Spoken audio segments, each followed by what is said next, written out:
Here's a bird's eye view of the two oculars on your microscope showing how they can be adjusted.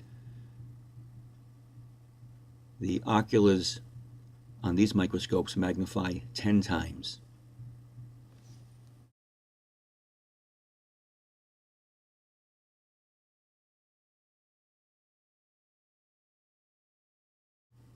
There are two focusing knobs on these microscopes. The first is called the coarse adjustment. That's used for making large adjustments in focus. Then this smaller knob is the fine adjustment for fine-tuning focus. To turn the microscope's light on, you first turn the switch to the on position, and then you slide the intensity wheel towards you until the light is visible. To turn the microscope off, you first turn the intensity wheel away from you, and then you turn the switch to the off position. Under the stage of the microscope, you'll find the condenser. This is the condenser adjustment knob, and this is the lever that you move to change diaphragm settings. Here's another view of the condenser. Now please don't try this at home or in the lab. The condenser is being removed to show the lever that you use to make diaphragm adjustments. If we slide the blue filter out of position, you can see how the iris diaphragm opens and closes as you turn that lever, and this adjusts the amount of light passing through the specimen. Your microscope is equipped with what's called a mechanical stage. To use a mechanical stage, you turn this spring-loaded lever back, you mount your slide as shown, and then carefully and slowly allow the lever to go back in place. The slide is moved by using two levers. One will move the slide in one direction. The lever just below it will move the slide in the other direction. It's important that your specimen, when you begin, is immediately over the lens of the condenser.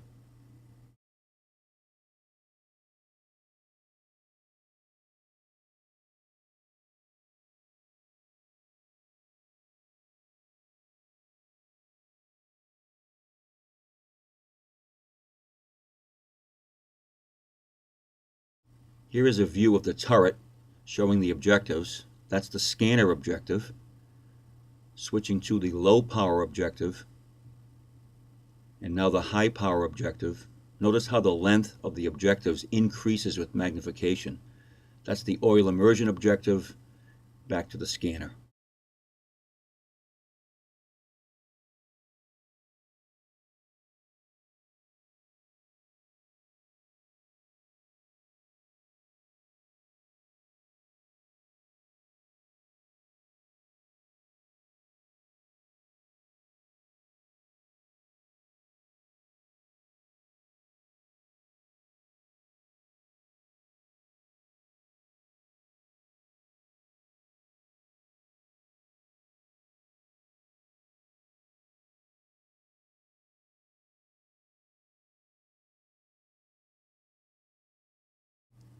Instead of using a prepared slide for part 12, I thought I would show you how to prepare a wet mount as shown in part 14. Here a small specimen, in this case it's a letter E cut from a newspaper, is applied to a slide. A little bit of water is added. You'll be using the same procedure to look at cells next week. A cover slip, which is a very thin piece of glass, is then dragged on the slide at about a 45-degree angle until it just touches the water right there, and then lowered slowly to create a film of water between the slide and the cover slip. A paper towel is used to soak up any excess liquid that may have oozed from the cover slip. And there you have it, a wet mount.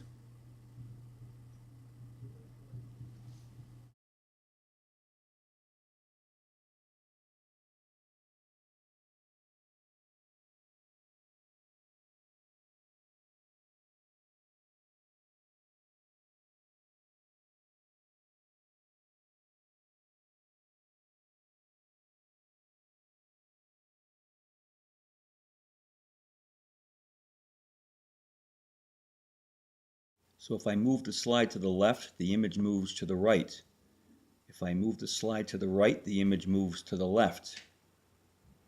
Moving the slide away from me, the image moves towards me. If I move the slide towards me, the image moves away from me. Everything is backwards with the compound microscope.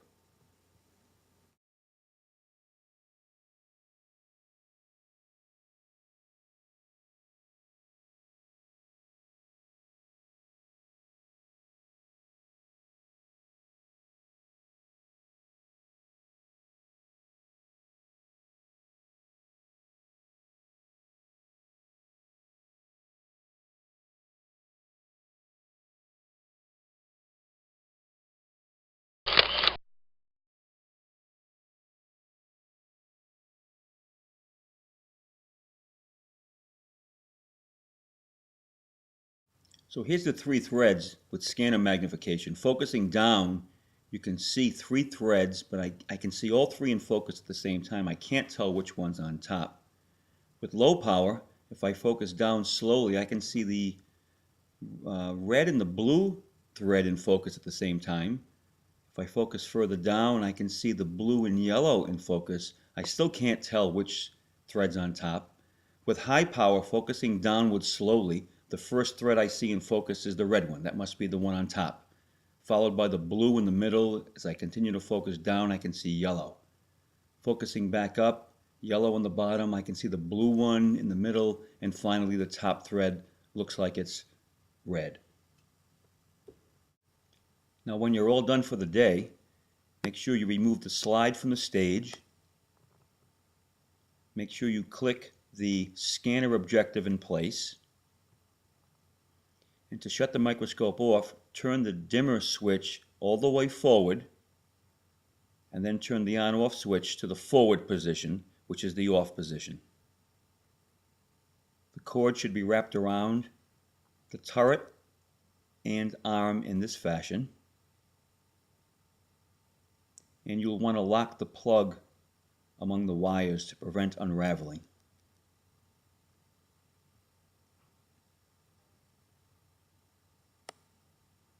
And finally, make sure the microscope goes back in the cupboard in the right position.